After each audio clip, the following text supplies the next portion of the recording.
I'll, what we'll do first, when we get a few more people to join, is just to give you an idea of how this will run. I'll just very, very quickly run through a demonstration of what the site does, the capabilities of the site, how we handle it. It'll just be a quick demonstration, obviously, just to show you a general overview of what Market Buy does. To give you a little bit of a background as to who I am and how this came to be, I spent, well, I think I'm up to about 18 years in real estate now. I spent the first 15 years with a large franchise, going through the normal progression of salesperson, sales manager, and eventually office owner. I ran a couple of offices in my local area for about 8 years. About 3 years ago, I'd had some discussions with my franchisors about doing things a little bit differently, changing up the way we conducted our real estate transactions. They were a very conservative franchise. They weren't very keen to look at new or be open to new ideas. So I left. I sold my franchise and we set up as an independent. Quickly, we started to generate listings. As many of you are probably aware, the Melbourne market is relatively hot and has been for a number of years now. And we found that we were generating multiple offers on properties quite quickly.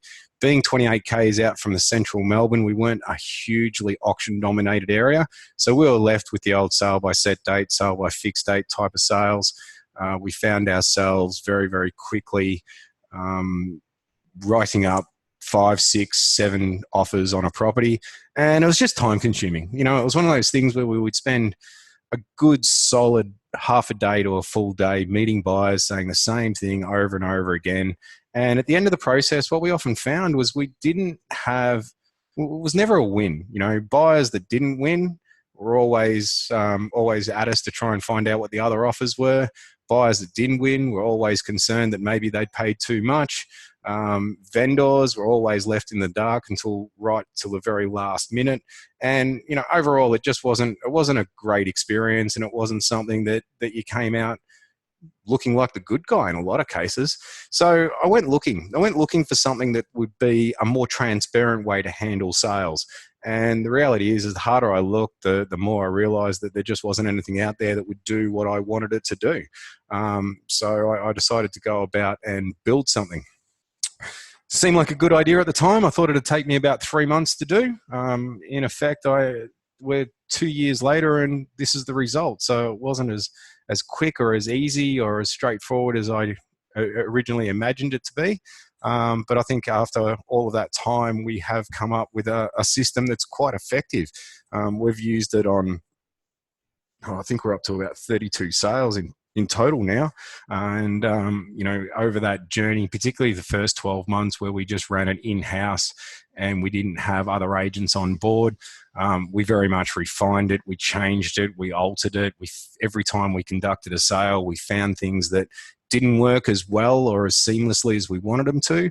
And what we did then was just pulled the whole system apart and rebuilt it again. And each time we ran a sale, we found other things that we could change, and we went on that process of evolving the sale and changing it until we got to a point where we were very, very happy with the way it functioned and the way it ran. So look, what you see on the screen in front of you is a basic representation of what a sale would look like. So I'll run through this very quickly. We've got an agent. We register as an agent as a participant in the sale. And how we set these sales up, we set them up very much like you would as a fixed date sale or a sale by set date sale, tender style process. And we run a 3-week or 4-week campaign. And then at the conclusion of that 4-week campaign, we create a sale and we invite all the registered buyers, all the people that have registered interest in the property to come and register for the sale themselves. So what a registration looks like, if I bring up another buyer here.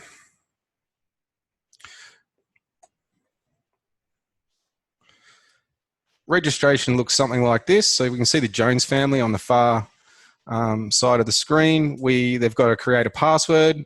Some of our sales, we do allow conditions, and we do that on a sale-by-sale basis. So not every sale will have conditions. It does depend a little bit on the value of the property. Some of our more expensive ones will run completely unconditional. Some of our smaller first home buyer properties, we're more likely to run particularly things like finance clauses and that type of stuff, but we choose that on a sale-by-sale basis. We do ask our buyers to register with a credit card, and we do that for a really good reason. We want to, first of all, we want to verify that they're buyers that have been through. We also want to ensure that we can control the people that are participating in the sale for really obvious reasons. We don't want randoms jumping in and just making offers and stuffing up a sale. We don't want people just pulling bids, so to speak, out of nowhere. So we put them through this credit card process. Now, we don't take money from them. What we do is we take a pre-authorization, which is basically just a hold against their money. Most of my sales, we take a hold of $1,000, but that is, once again, that's customizable on a sale-by-sale basis. We then ask them to agree to the terms and conditions of the sale, and then we register them. Provided their credit card details are current and go through, they'll be fine. Now, what we'll do is we'll take this buyer out for the second, and we'll run through what happens in some of our sales, or what can happen in a sale. So the sale's now open. We have set a reserve. So in this sale, the reserve for this demonstration is set at $500,000. If we have this original buyer make an offer of $460,000, they are asked to put a password in. They do have to confirm their offer with a two-stage process, and that's just to make sure that they're not putting too many zeros or not enough zeros, and they make an offer. Once that offer is made, it'll update across all screens. So the agent will then have a couple of options. From here, they can accept an offer. Clearly, with the red light, we haven't reached a price that's acceptable to the vendor at this stage, and the owner can decide to accept that offer of $460,000. But what would happen in most cases is the agent will say, well, no, I'm not prepared to accept your offer of $460,000, bearing in mind the reserve is $500,000. We'll put in an offer of $500,000 or a counter offer of $520,000. Once again, the agent has to put a password in, and they also have to confirm that in a two-stage process. Now, from here, on a single offer basis, so this is a one-on-one negotiation between a buyer and the agent, we remove that red light. So we remove the reserve indicator from the sale process at this stage, and we do that, well, we do that simply because if we've made a counter offer of $520,000, if, for argument's sake, a buyer then came back and made an offer of $500,000, which is the stated back-end lodged reserve, we don't want them to know that that's an acceptable price for the owner. And clearly, there's no reason for them to increase their offer any further if they understand that $500,000 is a price that a vendor had predetermined that they would accept. So we disable that reserve notification on a one-on-one situation. Now, once again, that counter offer has been made at $520,000. The buyers have a couple of choices. They can either accept that offer at $520,000 or they can place a further counter offer. You will notice a timer down here. So that timer is there to reset with every offer. And we do that to keep the sale moving along. In a live sale, I use anywhere between 30 minutes and 20 minutes. So some sales I run for 30 minutes, resetting timer. Some sales I run for 20 minutes on a resetting timer. And I think that would vary from market to market. But that, once again, that's another thing that is very much customizable on a location by location, sale by sale basis. We do suspend that timer between the hours of 11 p.m. and 8 a.m. if you have a sale that particularly goes for a long period of time. And I will just quantify that by telling you that the vast majority of our sales are wrapped up in an hour or two. We have had instances where a sale has run longer than that. We had one memorable one where we had 73 separate offers, 9 bidders, and it did tick over to the next morning. People are still able to bid in the wee hours of the morning. They're still able to make offers at 2 o'clock in the morning if they choose to, but the timer won't elapse within that period of time. We want to allow people, obviously, the benefit to be able to go to sleep if they need to. The other thing you'll notice is an offer history on all screens. So the offer history simply states that there's been an offer of $460,000, there's been a counter offer. It's clearly shown as a counter offer as indicated by a home icon, and that offer is made at $520,000.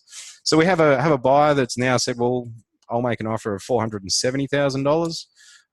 They put their password in, place their offer, confirm it. Once again, it'll update across all screens.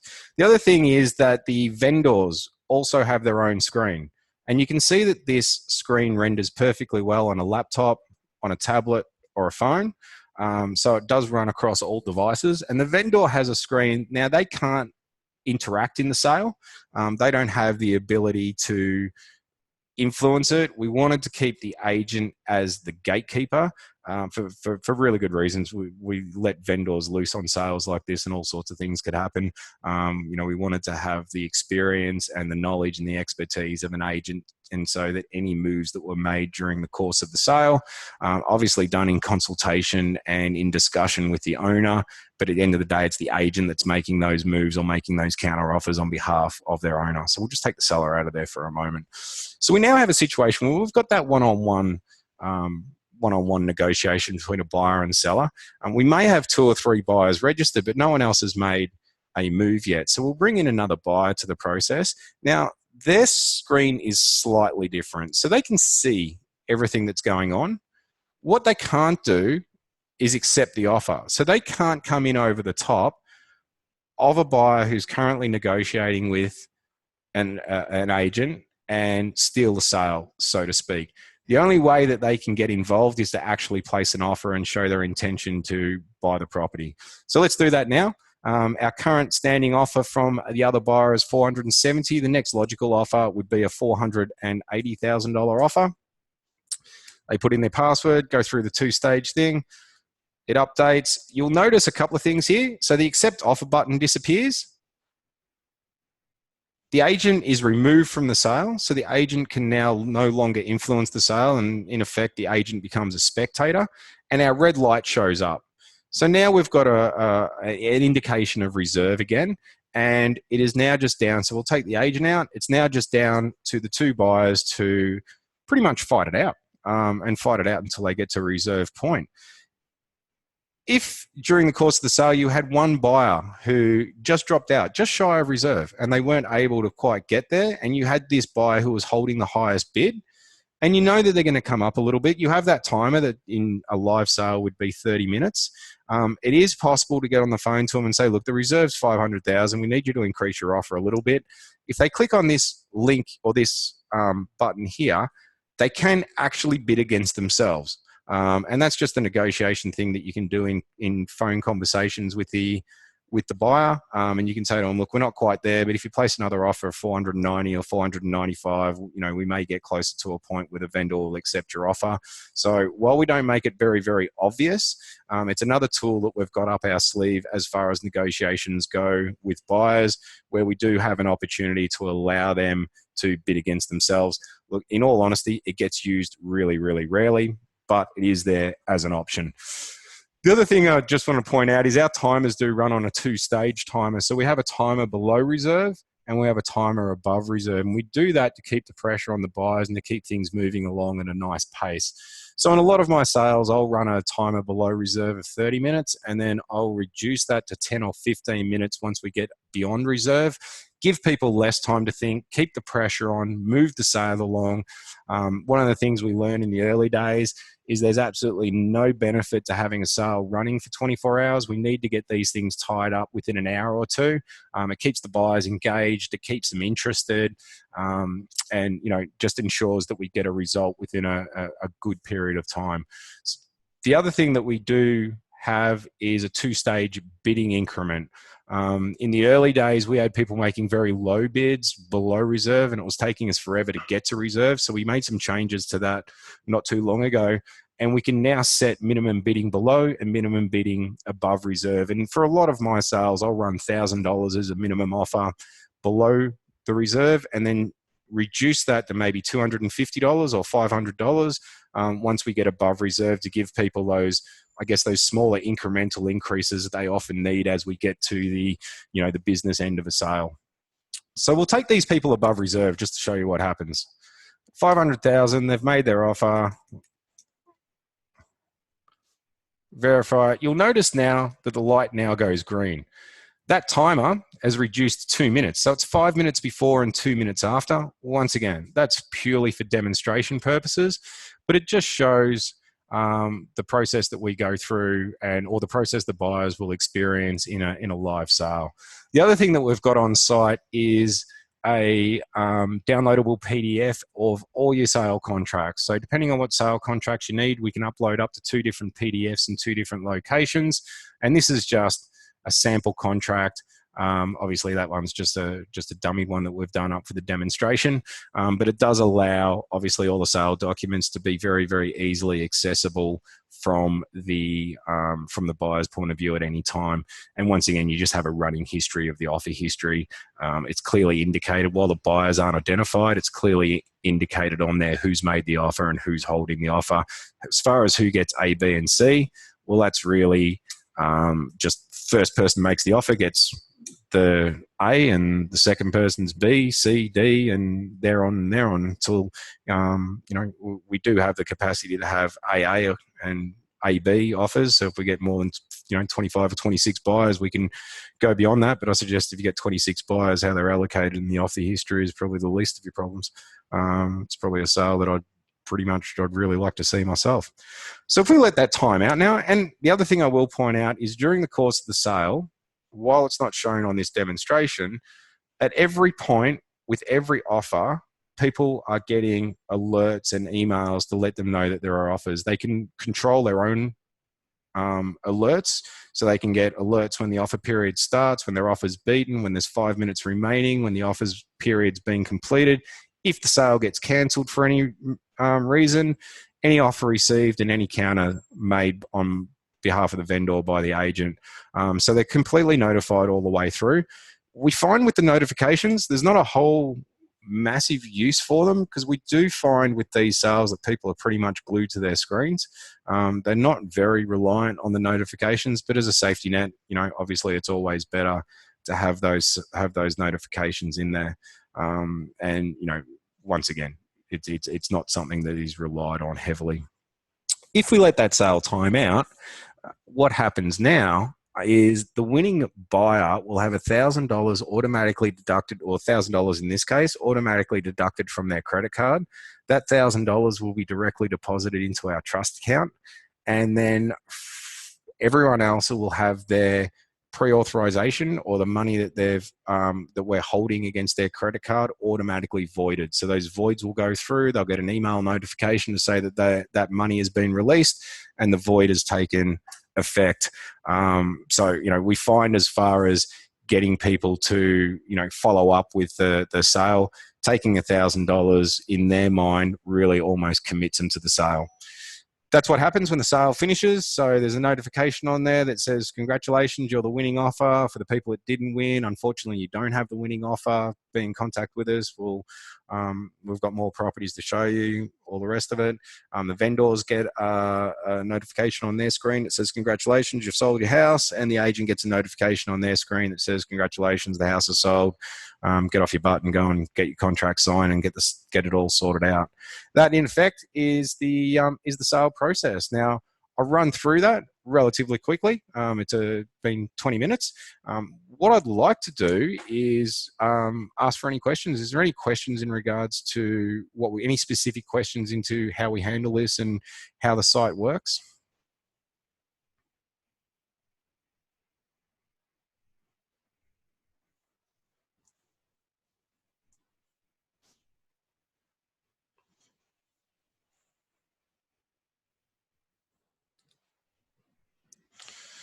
All right, what I'm going to do at this stage, I'm going to unmute Phil. Phil, you there? Yeah, Dave, how you going? I'm good. Phil, you were one of our very first agents to ever sign up to MarketBuy, mate. You ran our first interstate sale not too long ago. Do you want to tell the people on online what your thoughts or what your experiences as an agent was? Look, it was a very easy sell to the client. They needed a result within a certain amount of time. So we took the option of doing it all online. Now, we had a property that was a deceased estate. So pretty well much everyone was all out for a bargain. So the whole theory was to try and get as many bargain hunters in there as possible, but look for the hot buyer. So we found our hot buyer. And we also found an underbidder who was a first home buyer who really fell in love with the property on the last home open, believe it or not. They registered that same afternoon and the set date sale was the following day at 7 o'clock. Now, surprisingly enough, we actually had 3 registered buyers. The third one was a builder, older than me, and I just took one look at him and thought to myself, he's just not computer literate, yet he also registered for the sale. His remark was, he said, look, from what you've told me, Phil, is that at least I know where I stand if I want to bid, and if I want to have a crack at it, at least I know what I have to put in to secure the deal. And if it goes too far out of my reach, at least then I know I can pull out. So he was a bit of a dark horse. He actually helped the sale by getting it up over the reserve of $395, and we ended up selling it for $401,500. Now that sale took us 1 hour and I think 37 minutes. Yeah, it was. Yep. Once it actually hit the reserve of $395, bear in mind, a lot of these bids were only going up 1,000, 2,000. As soon as it hit the reserve, everyone then got a notification from myself. I was actually working the whole sale process behind the scenes, and I was actually sending the buyers notifications saying, congratulations, the reserve has now been met. The timer has been reduced from 30 minutes down to 15. And the minimum bid has now been reduced from $1,250. Refresh my screen, and then, man, away they went. Basically, $500 bids, just trying to knock the other one out. Now, the best part about this whole process was that I actually had a reserve of 405, but I knew I had to get it below that. So I spoke to the bank and to my sellers. I said, I need a reserve at 395 in order for that green light to go on. And that's pretty well much when the magic happened, just like as if you were at an auction. And the auctioneer says, ladies and gentlemen, the property is now on the market. Now, the best part of this whole scenario was that the eventual purchaser only wanted to spend $380,000. He did not want to spend that much, but he also did not want to let it go to the underbidder. Yeah. So that to me was a success story. The other reason why I really wanted him to buy it is that he has got a house to sell up in Kalamunda. And he's just now come back to me and said, Phil, I really like what I saw. The whole thing was all transparent, even though I had to pay a bit more than what I really budgeted for. I would like you to be my agent.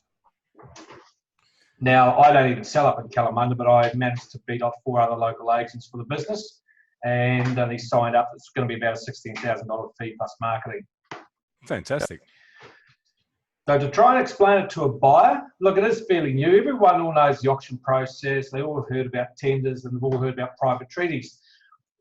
When you have to explain what a set date sale is, like this purchaser actually wanted to put an offer in before the actual date, and I said no. I said, mate, you've got a house to sell. I said, unless you've got money, please don't waste my time.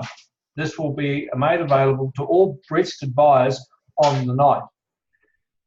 So hence he went back, went and spoke to his broker, and he came back and said, okay, I've got a finance approval. Let's go. So that's why now in this market, if you've got a property that needs a result within that 21, 30 days, but you still want to protect the actual integrity of the property, I think set date sales are really the only way to go versus putting a price tag, going back to the sellers if you haven't got any interest and trying to get a price reduction. Now, when buyers were coming through the home opens, everyone will ask me, well, what's the set date sale? How does it work? Now, I have a Mac, so I have the Mac opened up. I have the potential buyer sign-up page open. And then I also have the demo site, one exactly what you've got there, David, but you've branded it all out in our colours and fonts. And then if I have a buyer who's struggling to comprehend it, I just go and just do what you do. It's a very short version.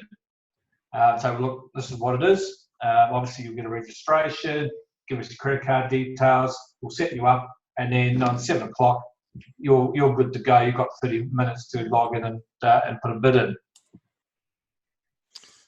Now, yeah, look, and apart from that, it was a good result for our clients. But I actually picked up a realestate.com lead off one of our other listings from a potential seller saying, how does the set date sale work? And I basically flicked to the listing from Mount Rochon, sent it to her. She took one look and I said, I like what I see. She's got 7 investment properties. Awesome. So it is a point of difference in our market at the moment. And I think that's what potential sellers in this market especially, are just looking for something that's different, transparent. And when our market does happen to heat up and the buyers will start to come out with their checkbooks, at least then it keeps it totally transparent. Now, with those 3 buyers, that could have taken me 3 days running around with contracts, trying to get signatures and present them to the seller. This took me 1 hour, 37 minutes. Yep. And I was able to stay at home, have dinner, play with my daughter, come back in, refresh my page, send out some SMSs, and it was all done. And it's all about making sure that we leverage technology to not replace the agent, but enhance the agent's position in the, I think a lot of the things that people had said to me beforehand when I started using this was that, what's the role of the agent? But having had experience in the sale process yourself, Phil, there's no way you could do this without an agent, is there? No, you can't. I mean, someone still has to grab the keys off the seller. They still have to go and do the home opens over that 3 weeks. You still have to qualify the buyers. Like I knew that the underbidder, first home buyer, never put an offer on a property ever before. Yeah. So that to me was like, okay, it's a backup offer, to be quite honest, because that's high risk at the moment. But the other buyer, who was the builder, he had cash, he had money. He was a very strong contender, but most probably was looking at this particular property to do a flip. So in my eyes, he didn't really want to sort of spend too much. However, he did come in and push the bidding up over the reserve. So he is very much a dark horse. Yep. Now, it's like anything. If you've been an auctioneer or if you've conducted auction campaigns, an auction only works if you've got an underbidder. This is what this system actually enabled to do. It ended up with the result where I could have signed up purchaser A, and then I could have wrote up purchaser B as a backup offer. And if I really wanted to get carried away, because I had 3 bids over the reserve, I could have actually wrote up buyer C as a backup offer. In the event, worst case scenario, that buyer A couldn't get finance. Yep. Now there is a lot of, and I do understand where you're coming from, Dave, where people are saying, well, is this replacing the agent? If you have a look at what the Americans have been doing for a number of years, I mean, they've been doing electronic transactions now for the sale of contracts on properties for a number of years. I mean, if anyone's got a DocuSign account, they've actually got transaction rooms where they keep all of their listing agreements, their contracts of sales, variations of agreements. These guys have been doing it for a long time. Now, with our legislation, with our Electronic Conveyancing Act that's been passed through, REWA and Landgate very shortly will allow us to start using electronic signatures for offer and acceptance documents. Yeah, that's right. I've looked at this for the last 12 months when I first spoke to you, and I thought, this is how the other industries have revolved. And it's about time we sort of picked our socks up and kept up to speed with this, because you take last Monday night, 2 weeks ago, I could now have this system set up as soon as we've taken that $1,000 deposit off the purchaser. Straight away, the system will automatically send that contract straight out with the purchaser's name for him to sign on file and date. Yep. And then the copy goes to the seller. And by the end of the night, you've got then the deposit plus a fully signed contract of sale to send it off to the settlement agents and to the bona fide controls. Yeah, no, exactly right. Because over here in WA, a lot of our clients are either working in a mine, doing shift work. Like this purchaser was actually working on a mine site. He was actually doing all of this from his cell phone. Yeah. Okay. Yeah. And I've been using electronic signatures for doing listing agreements and also for management authorities for about the last 12 months, 18 months now. And it's just the way that people they accept it. They know that it is a changing market. Everything changes. And when you explain that to people who come through your home opens, they actually say, Bill, we just love the transparency of the whole process. And that's the key thing. And I think it's one of those situations where we finally don't have to be the bad guy. You know, if someone doesn't win the sale, it's because they didn't offer enough money. Like there's no suggestion of impropriety. There's no suggestion that we've played ducks and drakes with them. There's no suggestion that we've played one buyer off against each other. It's open, it's transparent. If you didn't pay enough money, you didn't get the sale. And my experience with the sales is buyers walk away satisfied that they at least had a fair, reasonable, open, you know, shot at the home. And if they weren't successful, they just weren't successful. And I think, you know, as agents, we're so used to sometimes being the bad guy that it's almost surprising when we're not. You know, when we're in a position where people come back and go, no, look, it was fair and reasonable, thanks. Enjoyed the process, didn't win it, but if you've got something else, I'd love to participate again. I'd love to have another shot at it. And more so, and I've had it a number of times, and I know you have too, where, you know, your buyers of a property, even though they've paid a little bit more than they wanted to, turn around and want to list their home with you because they, once again, you know, they see how powerful it is and they see how effective it is in selling homes, and they become your greatest advocates. Correct. I mean, the worst case scenario I've ever had here in WA was I had a hot little property. It was I appraised it around about 400. My owner wanted 415 after fee, so I took it to the market, offers over 429. Within 48 hours, we had 72 groups through and 11 contracts, multiple buyer scenario. It was an absolute nightmare. I mean, at the first home open, we nearly had a punch up in the actual house because all I was doing is I was just handing out blank O&As to people to fill in, put their finance details, put their full names at the top, and I'd get back to them. And then all of a sudden I had buyers looking over the shoulders of other buyers writing these offers, and the next minute, you know, one guy turned around and wanted to punch this guy out. I had to rustle him out the front door, put him out the garden. Now, none of that will now happen where you've got 11 buyers wanting to put on 11 offers. Now, I ended up with achieving a result of 500,000. Yeah. Because I had 11 contracts. Yeah. If you had to put it onto an online platform, how much would they have really have paid if they knew what the other person was actually offering? Yeah, exactly. So that's where I think this system is very powerful. It does keep everyone, straight. They all know who's who in the zoo. But also from a compliance point of view, when I have an underbidder or someone who's not happy that they didn't secure the sale, at least then you in the back end of the administration part of our page here, we can then produce a running sheet, the ID number, who the person's name is, their email address that they were registered, and their cell phone number, the date and the time of when they last placed their bid. And then it will then show the compliance people that they had every opportunity to up the ante if they really wanted to purchase that property. That's a good point. I will just pull up my last sale, the one that I forget when we did it. Phil, the last sale I did was only a few days ago, but I'll show the offer history. So this is a sale that I completed on Monday. Was it Monday? I think it was Monday. And it shows that our first offer was 450,000. Where it goes green is my reserve. So this sale went green at $480,000. Went all the way up to 502.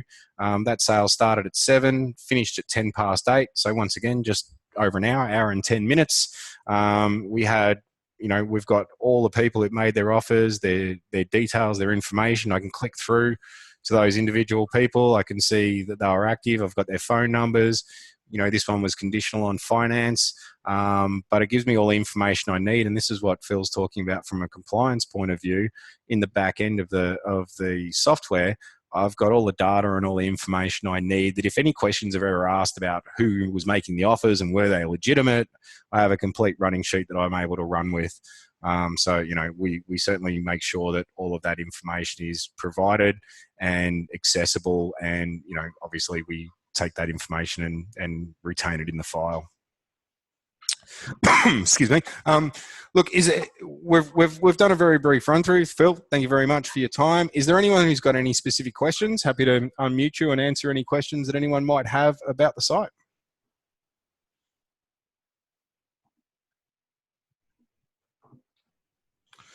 I will, if there's no questions in regards to what it does and how it operates, I will just point out that, as Phil's said, these sites are branded up. That obviously is my branding for my office. These sites are branded up for individual agents. We create your own admin section and your own ability to access and upload your own properties. If you want any further information, being a real estate agent, I'm not that difficult to find. Naomi's got a question. Hang on, just bear with me a sec. Phil, I'm just going to mute you for a sec.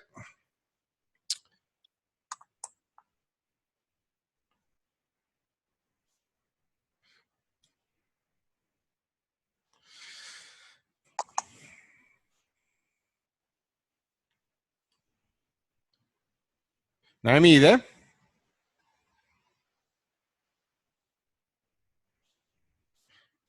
Naomi, can you hear me? I've unmuted you, Naomi, but I can't hear you. Maybe if you type in your question. You there? Hello? Yeah, I can't hear you, Naomi. So maybe if you want to type the question in, I'm happy to answer it. I do have still have you unmuted. So if you can say something. Yeah, it's Naomi from New Zealand, but I can't hear her. Maybe the internet voice recognition is not working across the sea right now. So yeah, Naomi, I'll get you to type your question and I'll answer it for you as best I can. In regards to the can you see this? Yep, I can see that, Naomi.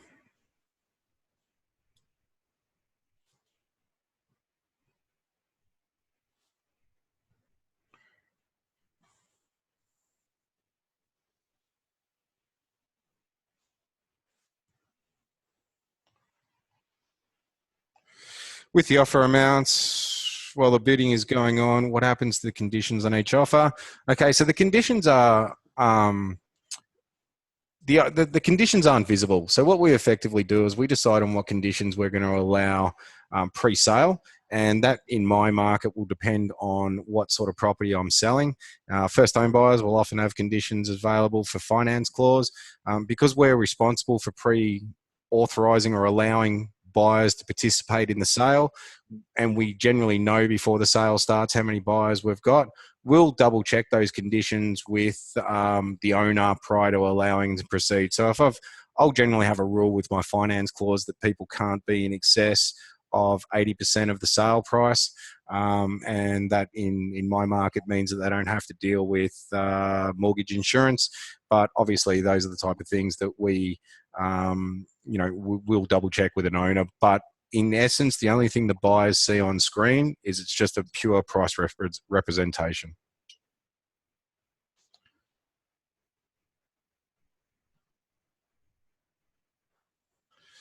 Yeah, look, it works great for all parties. You know, one of the things that we've found is in early days, can I say it's getting the best price to the vendor? Well, I reckon it promotes greater competition, and I reckon people are more willing to compete on a sale where it's transparent. I think there's a lot of money that's withheld in real estate transactions simply because buyers are unsure about the information they're being told by agents. In a lot of cases, they have to second guess everything they're told. They have to decide what information is the truth and what they can rely on, and it depends on an agent by agent basis whether they've got a great deal of faith in what they're being told.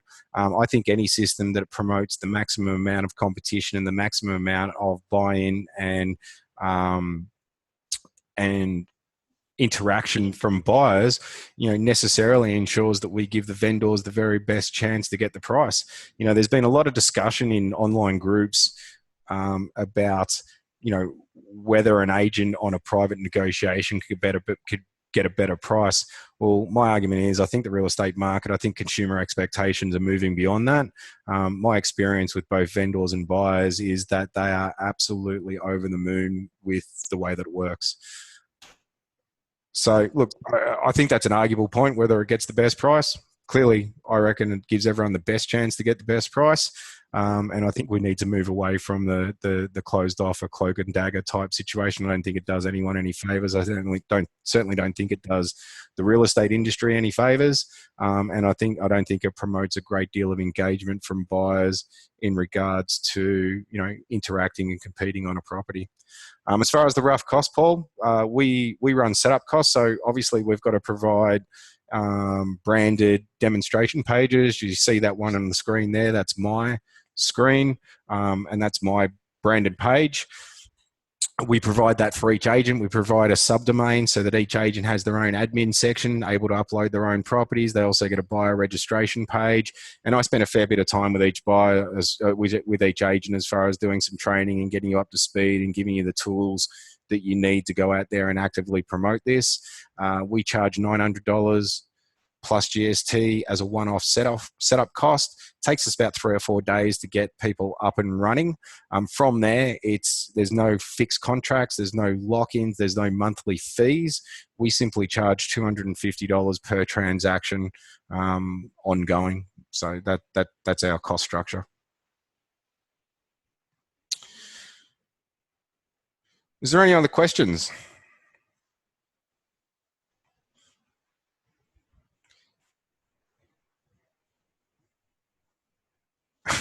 I'm going to unmute Paul. I'm going to unmute you again, Phil. Sorry, I'm getting sore fingers. Yeah, mate, you're unmuted. Go ahead. I won't make you type anymore. Yeah, look, as a listing presentation, when people want an appraisal, I just keep price right out of it. Now that I've got a success story to show people and demonstrate how the system works, I just say, look, let us have it for 21, 30 days and let us bring the market to you. And before we actually, if we don't get a result and we are forced to put a price on it, if you get some bids and they come in low, that's just the market reacting to your property. Yeah. Now, for me, I'm sick and tired of trying to price properties when we've got a lot of landlords that are liquidating, getting rid of rentals that are pulling the price down. And it's just so hard. So I've now come to the conclusion where let's just have a set date. Let's find out how the market reacts. If we find that emotional buyer like I did with Mount Rashawn, well, guess what? He ended up paying $6,000 more than what the bank was ready to let it go for. Yep. So it's a result. Now, how much do I charge? Well, guess what? They all asked that, and I said, well, look, you will not get me to do a set date sale using this system unless you pay my full fee like all of my other clients have in the past. And guess what? They just sign off. Yeah, I find it amazing when you're able to. I think in the real estate industry for so long, we've all gone in and said the same things. We turn up in the same cars, wear the same suits, and say the same stuff. You ask an agent what their point of difference is, and they will all tell you exactly the same thing, that they're the world's greatest negotiator, that they can negotiate better than anyone else that's ever lived on the planet before, and they're fantastic at customer service. Well, the reality is if every agent is saying the same thing, then they're really choosing based on fees. Now, obviously, as this becomes more and more popular, that dilutes to a certain extent. But in the early stages, it reduces your need to compete on fees. At the end of the day, you're providing some sort of tangible based benefit that the vendors can see benefit in. And for the most part, they're very much happy to pay for it. Paul says, is this system available to every agent who wants it, or can as many agents have it in the same area? Yeah, look, I've got no exclusivity. In fact, I've just signed up my direct competitor. He is half a kilometre away from me. I've known him for a number of years. Obviously, I've been in real estate in the same area for a long time, and I let him use it.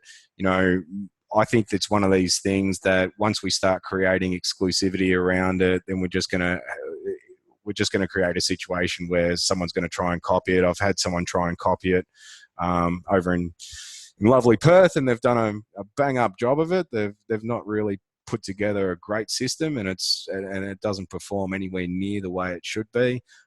So look, certainly the main benefits as far as differentiation and creating a point of difference is in the early days for the early adopters. This is one of those systems that's not going to be taken up by everyone. But certainly those early adopters will get that opportunity to create that level of expertise and that air of authority within their marketplace. But yeah, look, absolutely, as I say, I don't provide any exclusivity, and I live by the same mantra that I tell everyone else, in so far as I'm willing to sign up my own competitors to it. Naomi, do you ever move the set date forward if someone wishes to offer an acceptable offer earlier for whatever reason? Naomi, I haven't. I've got to be honest. I haven't, because as an agent, I like the profile. I love standing it open for inspections with the demonstration page open, with the buyer registration page open. I get a whole lot of people that ask me a million questions about it, so I run all of mine to the actual date. Having said that, there is absolutely no reason why you couldn't. That's completely up to you on an agent by agent basis. What happens if the buyers don't have a credit card? Can they still participate? That's a really interesting question. I've actually had that one come up, and I'll answer that as quickly as I can for you. In regards to credit cards, the reality is 99% of people out there have got access to a credit card. I've had people say to me that they don't. My answer to them is, you've got two choices as a buyer. Find someone who will let you use a credit card. If you can't find someone who will let you use a credit card, then I'm willing to take your offer, and I'm willing to take your offer prior to the sale starting. If at the end of the sale your offer stands as the highest price, I'll sell the property to you. You won't get the benefit of the competition, and you won't get the benefit of the transparency, but I'm willing to still give you your shot to make your best offer. In every case I've said that to a buyer, in every case they magically find a credit card somewhere. Credit cards aren't that hard to access. Everyone's got a credit card, whether it's them, their family, their friends, someone can access a credit card. I'm sure at some point I'm going to come across a buyer that just flat out refuses it, but we're well over 30 sales on this platform now, and it hasn't happened as yet. Anyone who wants to buy a house will generally have access to it. I will say that though, in each sale, you don't necessarily have to have the credit card verification. That's an agent choice. We've built a massive amount of customization into this so that agents can decide what's going to be applicable to them, what's going to work well within their market. If you decided that the credit card verification process was not something you wanted to put your buyers through, when you're setting up a sale, you just simply disable that box and people can register. Paul, just 1 sec. Paul, 900 setup. So it's 900 setup plus GST. So 990. It's $250 per sale inclusive of GST. Sorry, Phil, go. An interesting question has been asked to me some time ago from another agent in terms of compliance. Look, my understanding here in WA is once you've taken $1,000 off someone's credit card and they've been a successful bidder, they still have not entered into a contract of sale until both the buyer and the seller have signed the paperwork the following day. Yep. So from a compliance point of view, there is no argument. The buyer, this is what people have got to be aware of. You've got to really qualify your buyers at the home opens to find out who's your hot buyer. And if they are successful, they will not pull out of a contract. They will make sure that, they'll make the appointment the following day to ensure the contract's all signed off. So from a compliance point of view, there is really no argument because both parties, it's a bit like a cooling off period, I guess, no one's actually entered into any agreement. With the credit card, that $1,000 only gets taken off once a successful bid has gone over the reserve and they're the last person standing. That's right. Now, on our pages, we've got all the terms and conditions at the bottom. We've got a refunds policy already built into the website. So when people start asking lots of those technical questions, especially from accountants and lawyers, we just say, look, refer to our terms and conditions at the bottom of the web page. And I tell you what, you get no argument from them because everything's all transparent. It's all there for them to look into. Yeah, absolutely. And the other thing that I will say is this site, prior to me releasing it, even within my own office, we had a team of lawyers crawl over this site to make sure that we weren't making any misrepresentations and we weren't going to contravene any acts of legislation, that it was going to be fair and open, and everything that we said we could back up. So it's been rigorously verified as far as its accuracy and, you know, what it promises to do, it does. And, you know, from that point of view, we've built in as much protection. But it's also, as Phil was saying, it's also, we've got to be very, very clear that this is not a contract. This is an offer management system. Contracts and the sale happen, their physical sale happens after this process has been completed. You know, we use this just to allow us to manage the whole offer process, you know, and we'll do the contracts. And, you know, as Phil alluded to before, or said before, you know, when all the legislation and all the state governments and different various bodies catch up with it, we very much intend to have DocuSign or something very similar integrated into this site, so that contracts will be exchanged almost instantaneously. Particularly, and I know there's a couple of people here from New Zealand, but particularly in Australia, we have such a mishmash of rules and regulations from state to state to state. One of the downsides of being not an actual country, but a federation of states, we have different competing legislation right around the country, and that makes things a little bit more difficult. But once those electronic documents are legal across all jurisdictions, we have full plans to have integration into that. All right. Is there any other questions? Anything else that anyone else would like to ask in regards to what we do? I just might come back in there, Dave, and just say, look, sure. When electronic signatures does come in, what happens is that if in the event, worst case scenario, you get a situation where the buyer wants to pull out. The beauty about this system is that once they have taken their deposit, they've signed the contracts, there's a certificate of completion with DocuSign. So in order for them to go and seek legal representation, the lawyer's going to say, well, I'm sorry, but if we take this to a judge, you bought the property. You have agreed to all the terms and conditions, blah, blah, blah. Here's a certificate of completion through DocuSign. Sorry, you can't pull out of the contract. It just makes things so much more watertight for a buyer to pull out of. Now, I know especially in your market, David, you've got a really hot market, a lot of buyers wanting to go around and put in multiple offers on different homes, especially from the uneducated ones, first-home buyers and the clever ones. This will eliminate all of that completely. I haven't had a buyer walk away from this process. I think once they've gone through the process and they've committed themselves to that $1,000 pre-authorization to begin with, like that really sorts out the legitimate buyers from the fake buyers. The other benefit is, you know, I'm not standing. I've been an auctioneer. I've been an auctioneer for 16 years. I'm not standing in front of someone's house on a Saturday afternoon, you know, screaming out to the traffic. You know, I'm not passing properties in front of, you know, family, friends and neighbors. You know, it's a very private process. I think vendors really appreciate the fact that their sale is conducted with a you know, a degree of privacy, and it's not done very publicly. You know, with the sale by fixed date or the sale by tender style process, where they've got to wait with bated breath for us to call them and rock up to their house at 9 o'clock at night with 4 or 5 envelopes. Once again, you know, that's just not an enjoyable process for anyone, certainly not for the buyers that spend the next 4 or 5 hours waiting by their phone, and not for the agent that's had to spend the entire day collecting all those offers and explaining the same thing over and over again. You know, this really just creates a level of efficiency in being able to handle that offer process that just delivers benefits, you know, to every aspect of the sale. And for the agents that are taking it on, you know, we currently have sales running in, where are we at the moment? We've got Ipswich and Taree in New South Wales. Obviously, I've got sales in Victoria. Phil's got sales over in Perth. There's more sales coming, I believe. By reading your Facebook page today, Phil, I believe there's sales coming in on the Gold Coast from a mutual friend of ours. So, you know, there are sales that are popping up all over the place. And I think just the ease of use is one of the real standout features of what we've got here.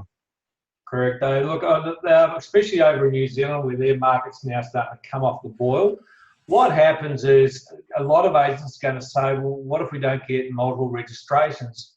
Well, it doesn't really matter. Only if you've got one registration, you still put the sale through, because what you're doing is you're setting up the buyer and the seller to meet online for the purchaser to submit their offer. And if second off, and there's no other buyers, what you've done is you've brought the market to your client. That's what we've done. And I know for a fact, while that clock was going back from 30 minutes, winding all the way down, my seller who was at home on her iPad, she got herself so emotionally wound up. If she was ready to make a decision, right or wrong, if we didn't get to the reserve. So if we hadn't met the reserve at 395, she would have came back to me and said, okay, I need to make a decision. And pretty much that's where this process really wins for the agent, because you're not there trying to beat your client over the head with an offer and acceptance document. It's all online. They then have to make a decision in the first 30 minutes of bidding. Yeah, and if you don't end up with one buyer at the end of the process, well, like this software is not going to save you. But to be fair, if you don't dig up a single buyer on a sale program, then there's nothing out there that's going to save that sale. Like at the end of the day, any good method of sale is only as good as the amount of buyers that you can dig up.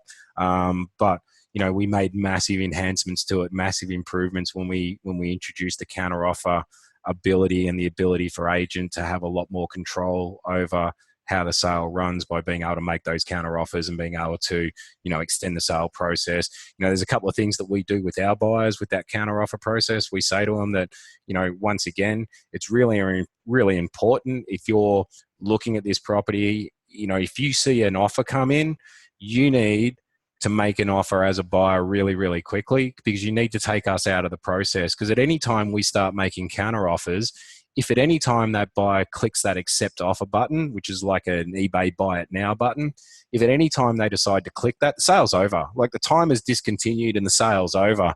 So what we've found as we've been explaining that to buyers is that second buyer tends to come in really, really quickly, because they then know that once there's a second buyer in the process, we lose our ability to interact with the sale, we lose our ability to participate, and we lose our ability to counter offer.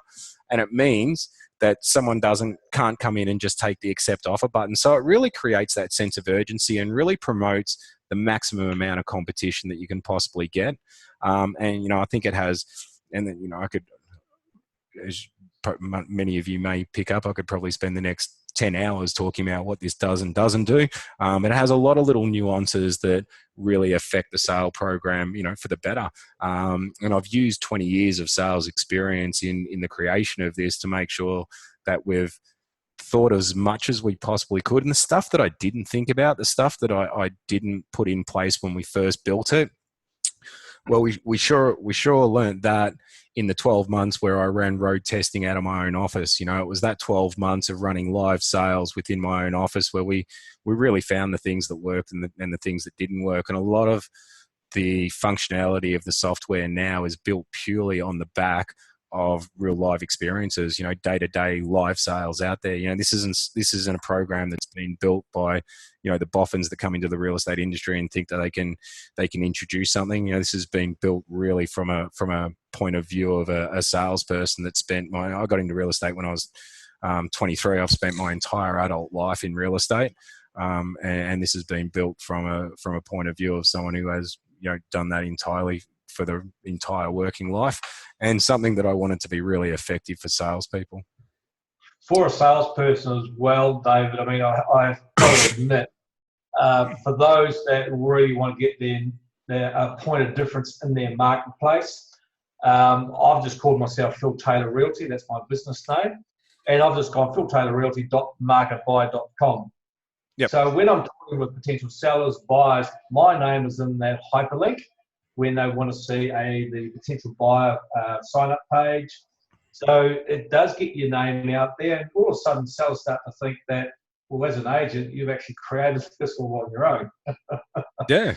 But when you're up doing appraisals and you're up against 4 or 5 other local agents, your name associated with a system like this is going to get you in the top 2 or 3 of selection agents. And what I have found is once you've actually gone through and explained to a potential seller how the system works, in the event of a buyer's over in Bali, he's already seen your property and they still want to go away on holiday, they can still bid on the night for that property from an iPhone, or they've got Wi-Fi, in their hotel in Bali or wherever. So it gives them that functionality. You can always walk out with full fee. You can charge whatever you like. I have not had anyone question my fee. Well, they have questioned it. I said, well, I'm sorry, but you're going to have to pay what my other clients have paid. It's just non-negotiable, otherwise they don't get the system. And the other thing that I knew after being in real estate for so long was that, you know, you guys as agents don't want my branding all over stuff, you know, and, you know, I think from a credibility, from a buyer's point of view, if you're running a 3 or 4 week campaign, they're seeing your branding at open for inspections, at private inspections, online, you know, on the major portals, on the brochures, like there's that disconnect if they then turn up to the sale on sale day and they're confronted with a screen that's a completely third party branding, which is why we've gone to the extent that we have, so that when the buyers come to your page, they see only your branding. You know, there's none of our branding on it. It's done in your colors with your logos. And from that point of view, like it creates that connection. And, you know, there's nothing there that creates that uncertainty from a buyer's point of view, and from a vendor's point of view. Well, how you decide to promote that, you know, we don't make you go out and say that it's not your creation. I think a lot of people would almost just take the view that it's something that you've created within your own company. And unless they ask otherwise, you know, we don't advocate you lying to them, but unless they ask otherwise, there's no reason to correct them. You know, they'll just assume that it's been a creation either of yourself or of your franchise group or the company that you're with, or whatever the case may be.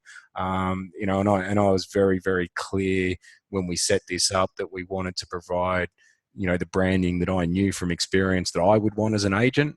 And, you know, I think it certainly assists in marketing and creating that point of difference.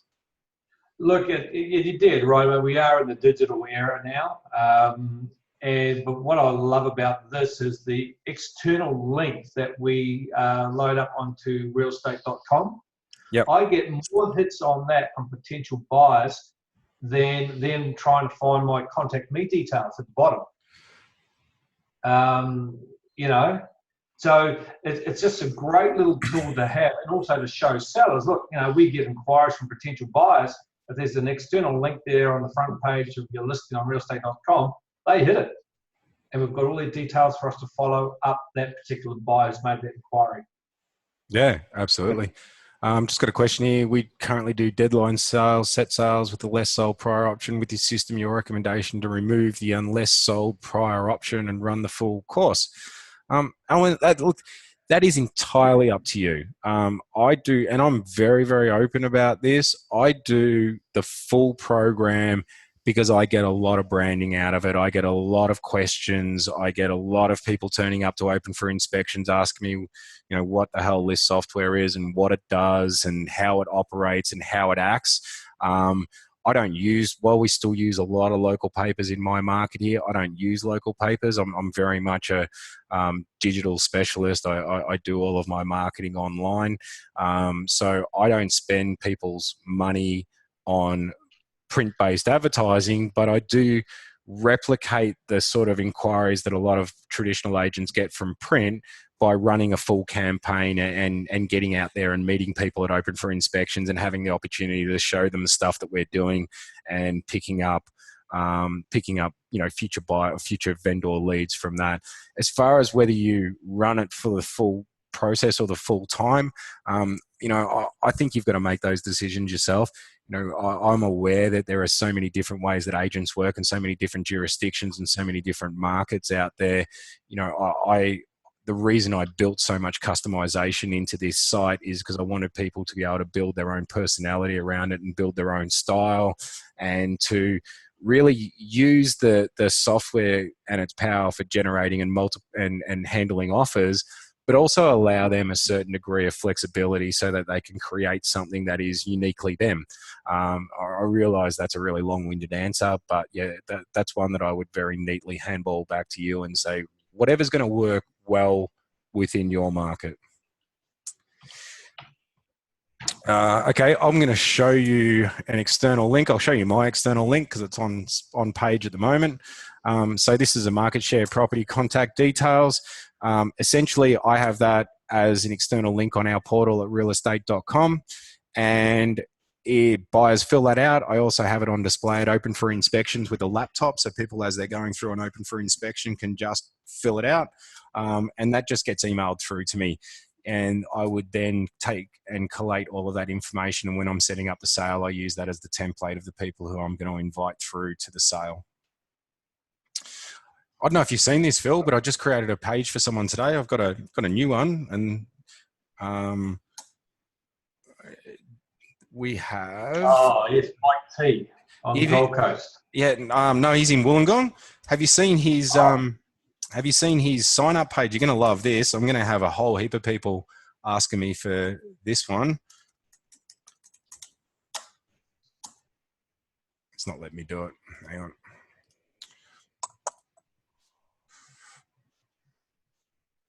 He's managed to embed a video. He asked me if we could embed a video into his site, and I said, "Oh, mate, I'm not too sure that I can, but guess what? I can." All right.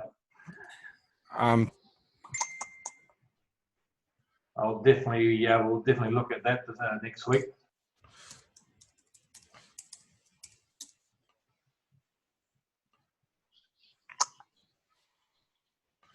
Mike T, sign up page. Here we go. Look at that. He's got a video on his sign up page. So there's a whole heap of things that we do with the pages. We very, very much with our agents, we're very, very flexible. And if an agent says to us, "Can you do this? Can you do that?" If it's possible, we'll absolutely do it. You know, we'll 100% we'll find a way to make it work, provided we don't have to alter the internal structure of the software itself. You know, nothing, we take very much the view that nothing is absolutely static, that, you know, we built this software to evolve. It's evolved continuously since we set it up and since we released it, and it will continue to evolve. And Mike, one of our new agents who's just come on board, came to me a couple of days ago and said, "Mate, is there any way I can put a video in my sign up page?" And we've said, yes, you can. And that's the result. Sorry about that. It was a little bit of a humble brag there, but yeah, we can. All right. Is there any further questions? Anything else I can do to answer any questions you might have?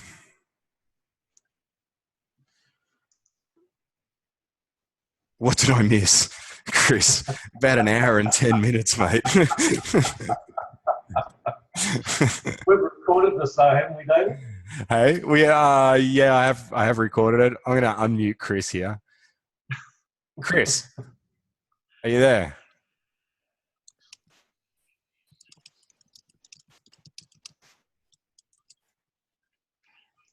Putting kids to sleep. Mate, I can hear you. You can speak if you want, Chris.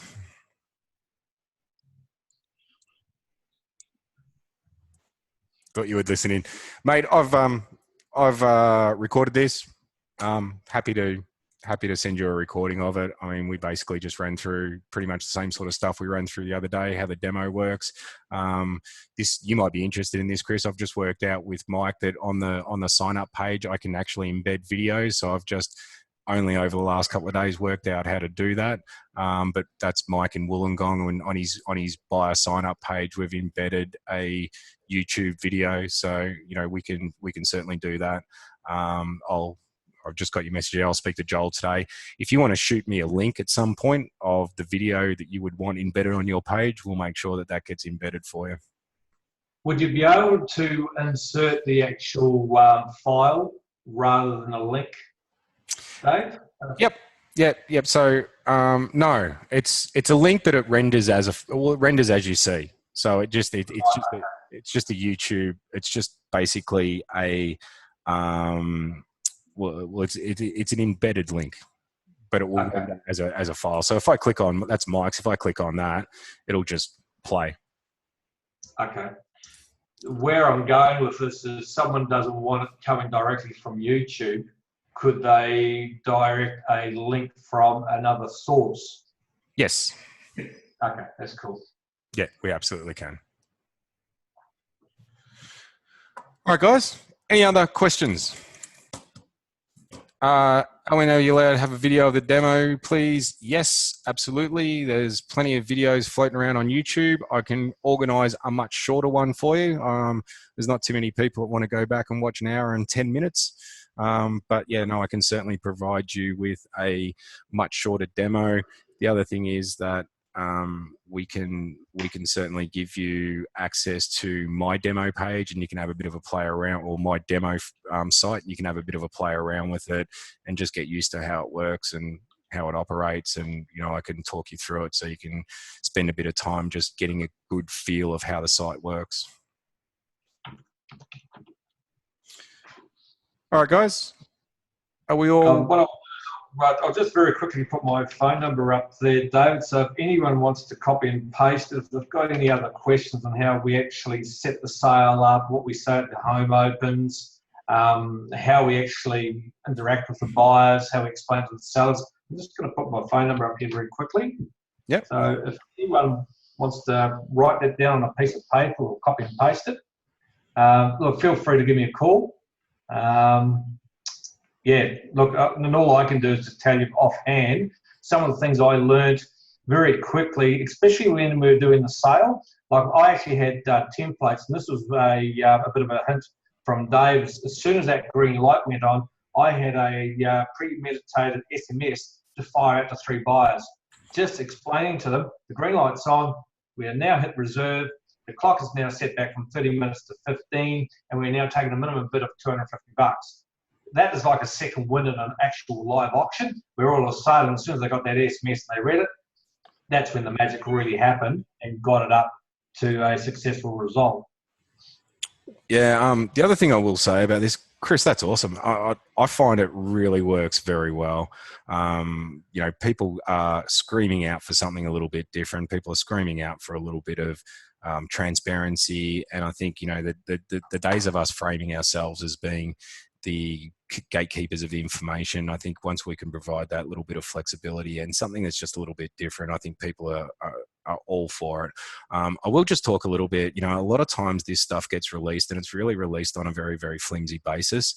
I've spent the last 2 years on this, ensuring that it will never crash. Just to give you some really, really basic stats on what this site does in the background.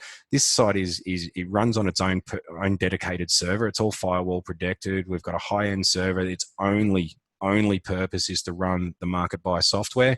Even our demo site doesn't run off the same server. We've isolated it absolutely just so it runs the sales program. It can handle up to 500 concurrent sales. So that's 500 sales at any one time.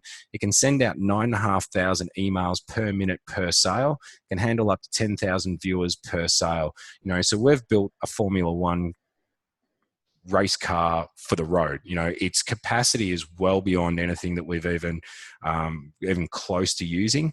The other thing that we've done with this is that we've built a whole heap of fail safes in it. Fail safes that you wouldn't see from the outside, but make sure that it runs really, really smoothly. Little things, little things along the lines that if people refresh the button too many times, we'll lock them out of refreshing for 30 seconds so we don't overload the system. We ran a test program on this where we had 10,000 page loads every minute for 6 hours just to see if we had any error messages. We put in a safety net that said that anything that took longer than 0.4 seconds to render, we would lodge an error. Out of over 30,000 page loads within a really short period of time, we only ever had one that took 0.5 seconds. It was one page that took longer than 0.4 seconds to load, and it took 0.56 seconds, I think, from memory to load. And that was the only error message that we ever had came up. Being a real estate agent for the last 18 years and, only just recently being an independent, having worked for a franchise for a long time, one of the things that I was really, really clear on is we never, ever wanted a sale to crash. I've seen too many flimsy stuff put into the real estate market that just doesn't work the way it's promised. We were really, really clear that this had to be bulletproof. And the minute a sale crashed mid-sale, we would lose any credibility as a product. So there's been a massive amount of work that's been put in to make this really strong, really robust, and really bulletproof. And I'm extraordinarily confident that we're not going to have any crashes. We're already working on back-end coding to, while we have more than enough capacity for what we're currently got, we're getting so many inquiries on it that we have built the capacity, or in the process actually building the capacity now to ramp it up to 1,500 sales at any one time, so 1,500 concurrent sales. And we always want to make sure that our level of performance is always 1 or 2 steps ahead of what our current capacity needs are. And I think that's really important, particularly when you're dealing with hundreds of thousands of dollars worth of real estate transactions. And that's just one of the things that's been really critical to ensuring that we can run something that is reliable. And at the end of the day, you pay for a process, you want something that works, and you want something that's reliable. All right. Is there anything else I can do for anyone? As far as further information, you've got Phil's number. I'm very, very easy. I'm a real estate agent, so I'm very easy to find, although these days I'm quickly becoming more of a software salesperson than what I am a real estate agent. I think my listings are suffering quite substantially at the moment due to the fact that I spend more time on the phone to agents than I do with vendors. Having said that, there's my phone number. If you need anything, if you've got any specific questions, feel free to contact me at any time. I think we're done, Phil. Phil, thank you very much for your input and for being a part of this. It's always good to be able to refer back to someone who has been out and used it. Obviously, people expect that I'm going to say good things about it because it's my product. So I appreciate you taking the time out of your day. Have I caught you in the middle of drinking scotch or anything, mate?